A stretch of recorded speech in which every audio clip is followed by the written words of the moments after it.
4 जून 2024 को ही ये तय हो गया था लालू यादव के परिवार में लठ चलेंगे। लठ चले 15 नवंबर 2025 को। संजय यादव, रमीज, अदनान, सुमित जैसे नाम लालू परिवार में इतने ताकतवर कैसे हो गए कि बहनें तेजस्वी से दूर हो गई। ये तो कहानी का एक छोर है जो छपरा में हुआ, अखिलेश राहुल तेजस्वी की यात्रा के दौरान हुआ। वो सब बिना जाने लालू परिवार के घर के अंदर की कलह समझना मुमकिन नहीं। नमस्कार, मैं हूं पंकज झा और ये है राजधानी।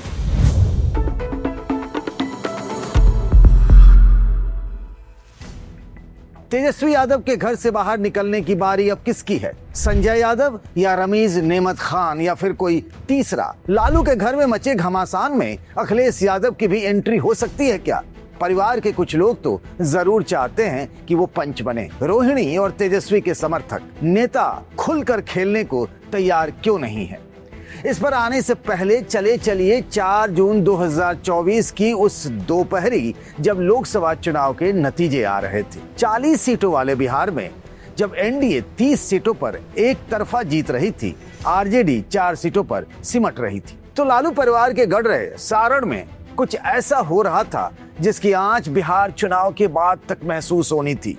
तो लालू जी के परिवार में शुरू हो गया खेल एक दूसरे को निपटाने की। पहले सारण लोकसभा चुनाव के रिजल्ट को स्क्रीन पर देखिए। पहले नंबर पर बीजेपी के राजीव प्रताप रूडी, उन्हें मिले 4,71,752 वोट।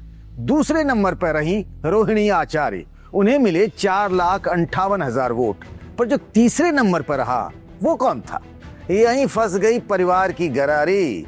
जी हाँ, लक्ष्मण यादव को मिले थे उस चुनाव में 22,000 वोट। रोहिणी को लगता है कि अगर लक्ष्मण यादव ने उनके वोट नहीं काटे होते तो आज वो माननीय सांसद होती। अब आप सोच रहे होंगे कि रोहिणी आचार्य के हार से लक्ष्मण यादव का क्या कनेक्शन है? तो जवाब है कि लक्ष्मण यादव का कनेक्शन है सारण के ताकतवर आरजेडी नेता जितेंद्र राय से, और राय जी का कनेक्शन है तेजस्वी यादव के चाणक्य संजय यादव से। अब ये संयोग है या किसी तरीके का प्रयोग कि लक्ष्मण यादव उसी मढ़ौरा के हैं जहां से जितेंद्र विधायक चुने जाते हैं, और छपरा में जितेंद्र राय को संजय यादव का आदमी समझा जाता है। रोहिणी का मन में ये बैठ गया है कि वो चुनाव हारी नहीं, उन्हें हराया गया। सामने से सब उनकी मदद का नाटक करते रहे, पर पीठ पीछे उन्हें छुरा घोंपा गया। मतलब लक्ष्मण यादव को खड़ा कर संजय यादव की टीम ने दिल्ली पहुंचने का उनका रास्ता रोक दिया। रोहिणी उस समय कुछ कह तो नहीं पाई, क्योंकि जितेंद्र राय तो वो नेता थे जो रोहिणी के टिकट के लिए लालू यादव से मिले थे। मन की व्यथा रोहिणी अपने भीतर ही दबाए रही। उन्हें लगा कम से कम विधानसभा चुनाव में उनको उनके हिस्से का कुछ मिल जाएगा। छपरा में उनके लोगों को विधानसभा का टिकट भी मिल सकता है। आरजेडी की स्टार कैंपेनर रहेंगी, पर यहाँ उनके रास्ते में तेजस्वी यादव की किचन कैबिनेट आ गई। इसी कैबिनेट ने राहुल गांधी की वोटर अधिकार यात्रा में रोहिणी की फोटो गायब कर दी थी। 30 अगस्त 2025 था। अखिलेश यादव यात्रा में शामिल होने के लिए पटना पहुंचे।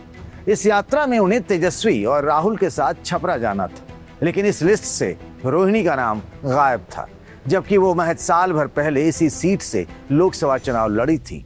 अखिलेश को ये बात बहुत खटकी। तेजस्वी को समझाया और फिर रोहिणी को लेकर छपरा पहुंचे। पर आरजेडी की तरफ से छपरा यात्रा की जो तस्वीरें जारी की गई, उसमें रोहिणी कहीं नहीं नजर आई, और रोहिणी को लगता है कि ये सब जानबूझकर किया गया।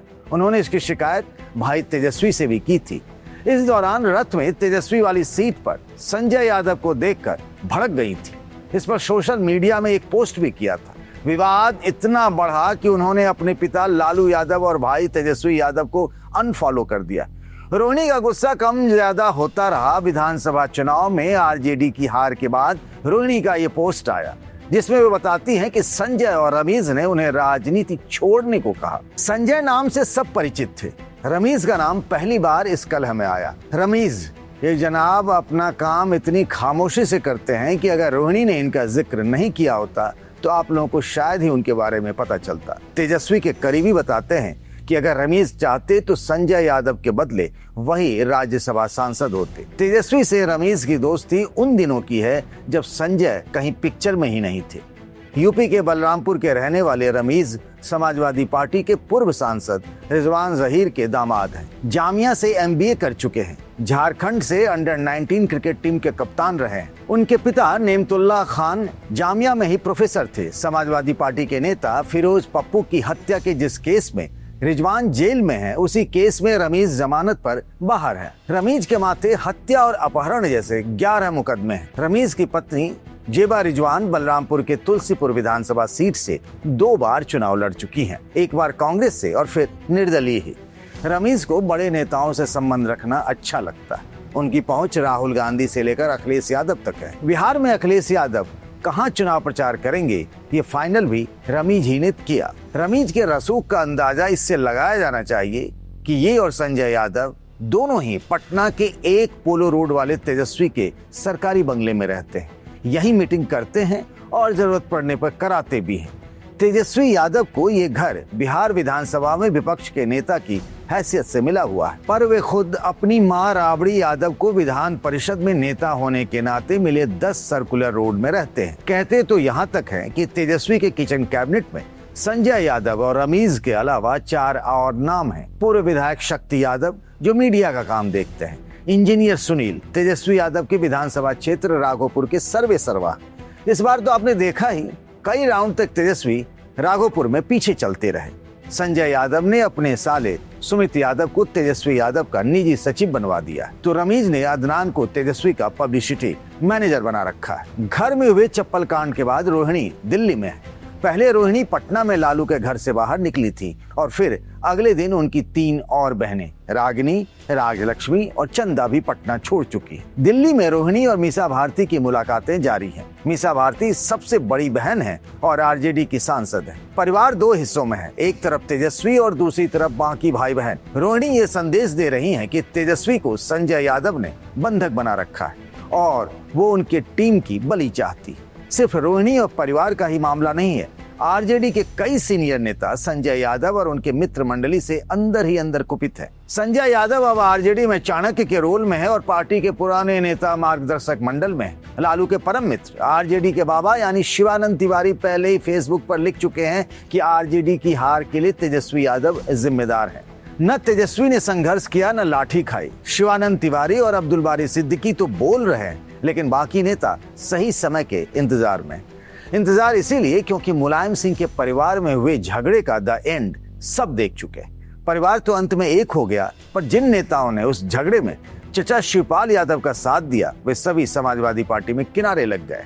अब तेजस्वी की बहनें चाहती हैं कि उनके घर में चल रहे झगड़े को अखिलेश खत्म कराए। अखिलेश और तेजस्वी यादव की अच्छी केमिस्ट्री है, पारिवारिक रिश्ता तो पहले से ही है। अखिलेश के भतीजे, जिनका नाम भी तेज प्रताप यादव है, वो यूपी के मैनपुरी जिले की करहल सीट से विधायक है। रोहिणी की छोटी बहन राजलक्ष्मी से उनकी शादी हुई है। दोनों बहनों में खूब छनती है, लेकिन संजय यादव और रमीज से भी अखिलेश के अच्छे ताल्लुकात हैं। आपको क्या लगता है कि क्या अखिलेश को लालू परिवार का झगड़ा सुलझाना चाहिए? और वैसे भी लालू के घर में मची इस रार का असली विलन कौन है, बताइएगा कमेंट बॉक्स में। इस वीडियो को बनाया है साथी शुभम ने। बने रहिए द लल्लन टॉप और राजधानी के साथ। सुनिए, पास आइए, देखिए 2 तरीके हैं, या तो कहें हम अपनी बात ढेर सारी राइमिंग के साथ, पर पहले म्यूजिक बंद कर दीजिए। दूसरा तरीका, 3 तारीख याद रखनी है, 21, 22 और 23 नवंबर 2025, और जगह major Dhyanchand national stadium Delhi. यहाँ हर साल की तरह फिर जमेगा लल्लन टॉप अड्डा। और कौन आएगा?